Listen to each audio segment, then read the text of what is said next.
In case you missed it, U.S. Senator Ted Cruz 6 days ago grilled U.S. Secretary of State Antony Blinken over Biden administration foreign policies disasters.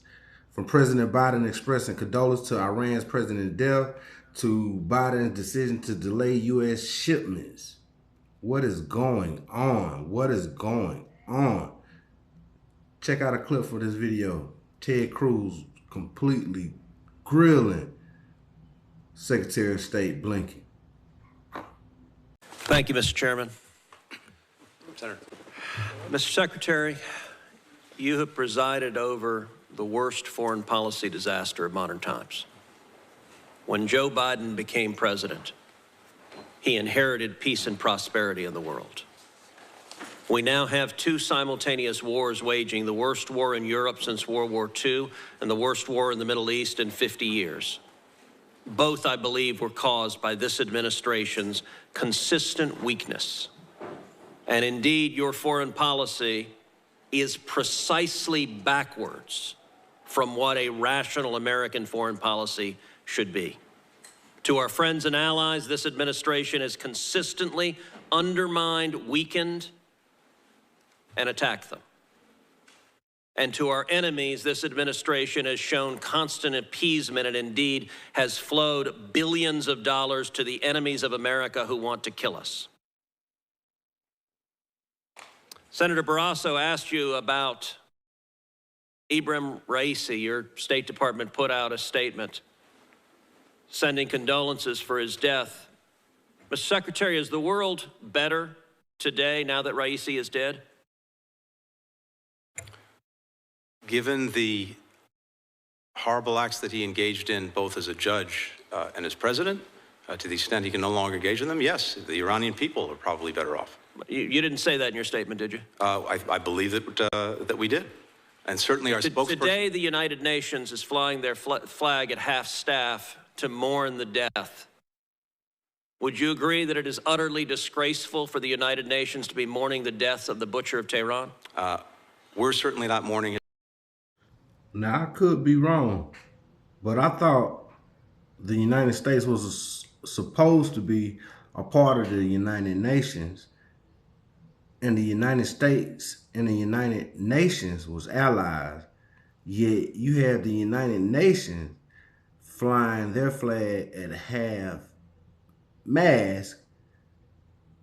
due to Iranian president is allegedly deceasing.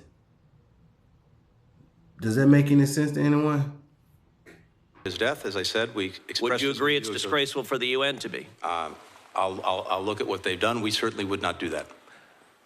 What they've done is flown the flag at half-staff. Is that disgraceful? We wouldn't do that, and we would certainly find that... And I would note that's the absence of American leadership. All right, let's shift. The Washington Post on May 11th wrote an article. I'm going to read the opening paragraph. The Biden administration, working urgently to stave off a full-scale Israeli invasion of Rafah, is offering Israel valuable assistance in an effort to persuade it to hold back, including sensitive intelligence to help the Israeli military pinpoint the location of Hamas leaders and find the group's hidden tunnels, according to 4 people familiar with the U.S. offers.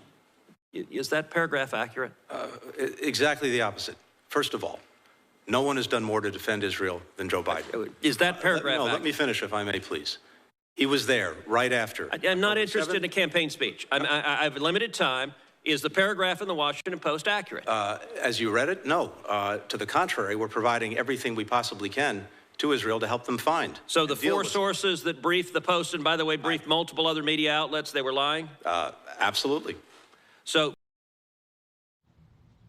And yes, you heard it right. There you go. In Congress, the Secretary of State admitting on the record that the sources that relay information to the news media outlets in America are not being truthful with the American people. You heard it right there. These people have been saying this long time.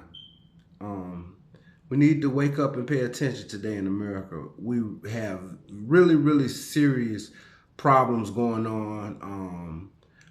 It's possible that our government allegedly is funding the very same people that's trying to destroy us here in America. And when they're questioning about it on Congress, they're acting oblivious to it. They're acting like they don't know what's going on. All right, so did the administration offer to provide the locations of senior Hamas leaders to Israel if they didn't invade Rafah? Again,